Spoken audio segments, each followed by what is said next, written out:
Classical dancer. ఆమె stage లో perform చేస్తుంది. దేవై సదా పూజిత.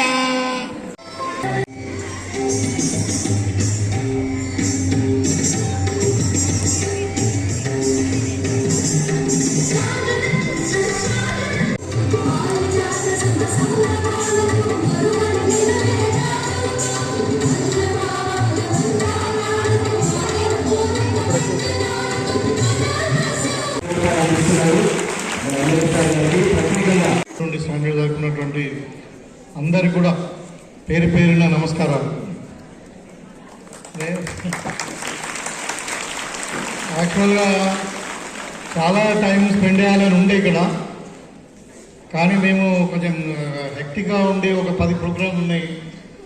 మరి ఇంకా పిల్లలను కూడా మళ్ళీ ఎండలో ఇలాంటి ఇబ్బంది పెట్టకూడదు అన్న దాని మీద మీరు అన్నం తిన్నరా? Lunch had lunch very nice. మేము ఇంకా తినలేదు, అంటే అందు గురించే కొంచెం తొందరగా ఈ కార్యక్రమాన్ని ముగించుకుందామనే ఉద్దేశంతో కొన్ని హరిగా పెట్టడం జరిగింది. చాలా బాగా పర్ఫార్మెన్స్ చేశారు పిల్లలు ఇక్కడ. అయితే మీ అందరికి కూడా నేను ఒకటే చెప్పదలుచుకున్నాను, ఈ మోడల్ స్కూల్ పెట్టిందే కాంగ్రెస్ పార్టీ.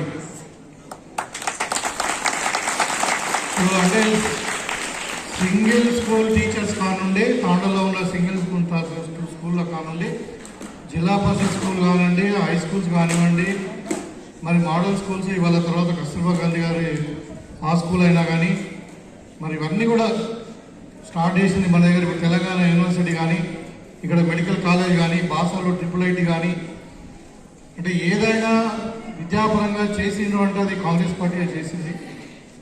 మీరు చూసారు గత 10 సంవత్సరాల నుండి ఎక్కడ ఒక స్కూల్ కట్టిన దాఖలాలు లేవు, ఎక్కడ ఒక హాస్పిటల్ కట్టిన దాఖలాలు లేవు. ఇంకా ఉన్న స్కూల్ కూడా మొత్తం మూసేసే పరిస్థితిలో మొన్న మన ముఖ్యమంత్రి గారు పదవి స్వీకారం చేసిన తర్వాత మొట్టమొదటిగా స్కూళ్ళకు 2,000 కోట్లు మీరు అమ్మ ఆదర్శ పాఠశాల కింద, ఎందుకంటే అన్ని స్కూళ్ళల్లో బేసిక్ ఇన్ఫ్రాస్ట్రక్చర్ కొరకే పాపం వాళ్ళు అడిగేది.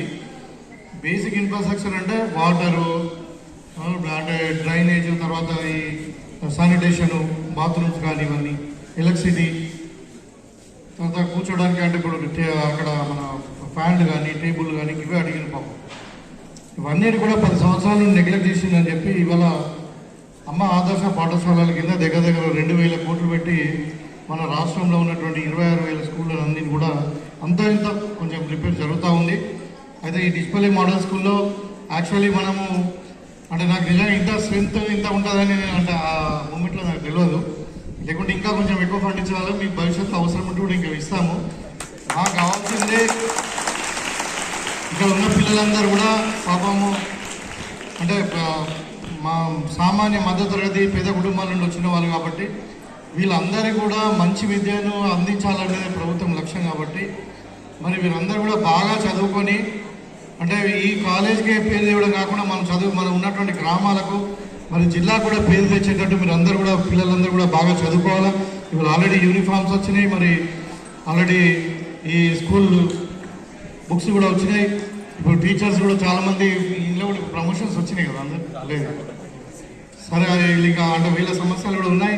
ఇవాళ ఫస్ట్ టైం మరి ఆఫ్టర్ 10 years తర్వాత 26-28 మంది స్కూల్ అంటే టీచర్లకు కూడా ప్రమోషన్ రావడము, వాళ్ళు ట్రాన్స్ఫర్ రావడము, తర్వాత కొత్త DSC రావడం, మళ్ళీ 13,000 మెంబర్స్తోని కొత్త రిక్రూట్మెంట్స్ రాబోతున్నాయి. కాబట్టి టీచర్స్ కొత్త కూడా ఖచ్చితంగా తీరుతుందని చెప్పి నేను కోరుకుంటూ, మరి ఈ స్కూలు చాలా చక్కటి వాతావరణంలో ఉంది. తప్పకుండా ఈ రోడ్డు కూడా వేపిస్తాం, దీన్ని CC రోడ్ వేపిస్తాం.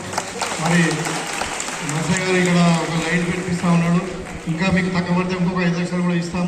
ఈ స్కూల్ పిల్లలందరూ కూడా బాగుండాలి, మీరు బాగా చదువుకోవాలి. హాస్టల్ ఫెసిలిటీ గురించి అడిగారు, తప్పకుండా మేము అది letter to concern authority to increase another ఇంకో 50-100 మనం పెంచుకుందామని చెప్పి ఈ సందర్భంగా తెలియజేస్తూ, మీకు అందరూ కూడా బాగా చదువుకోండి, మంచి పేరు తెచ్చుకోండి. ఈ దేశంలో పెద్ద నాయకులు అందరూ కూడా ఇంక్లూడింగ్ ప్రధానమంత్రి మోడీ గారు కానివ్వండి, మన అబ్దుల్ కలాం కానివ్వండి, అందరూ కూడా పల్లెటూరు పాఠశాలలో చదువుకునే పైకొచ్చిండ్రు. దాంట్లో ఒక చిన్న భాగం నేను కూడా తెలుగు మీడియంలో పల్లెటూరులో గవర్నమెంట్ స్కూల్లో చదువుకునే ఒక డాక్టర్గా అయినా ఇవాళ మీ ముందు ఒక ప్రజాపతిగా నిలబడ్డాను. కాబట్టి ప్రభుత్వ పాఠశాలలే ఉన్నతమైన విద్యను అందిస్తాయి. ప్రభుత్వ పాఠశాలలే గొప్ప గొప్ప వ్యక్తులను క్రియేట్ చేసినాయి. మన ప్రభుత్వ పాఠశాలలో ఉన్న విద్యార్థులే అత్యంత తెలివైన వాళ్ళు అని చెప్పి కోరుకుంటూ మీరందరూ కూడా భవిష్యత్తులో మంచిగా డాక్టర్లు, ఇంజనీర్లు, సైంటిస్టులు, పాలిటీషియన్స్, ఆల్ ద పీపుల్ అంటే బయట ఫ్యూచర్ ఉండాలి. మీకు ఆ దేవుడు మీకు మంచిగా చదువుని ఇవ్వాలని. అప్పుడు సరస్వతి మాత కూడా ఉంది. ఈరోజు మీరందరూ కూడా పొద్దున రాగానే ప్రేయర్ చేసుకున్న తర్వాత ఆ సరస్వతి మాత మొక్కండి, మాకు మంచి విద్యనివ్వండి, మంచి బుద్ధినివ్వండి అని చెప్పి. ఎందుకంటే మీరే భావి భారత పౌరులు కాబట్టి, దేశ భవిష్యత్తు మీరే కాబట్టి మీరందరూ కూడా బాగుండాలని చెప్పి మరోసారి కోరుకుంటూ మా యొక్క సహకారం కంప్లీట్గా ఉంటుంది. ఏదైనా మీరు హెసిటేట్ చేయకండి మమ్మల్ని అడగడానికి. మీకు అందరూ కూడా మరొకసారి ఈ స్టాఫ్ అందరూ కూడా నేను ధన్యవాదాలు తెలియజేసుకుంటూ సెలవు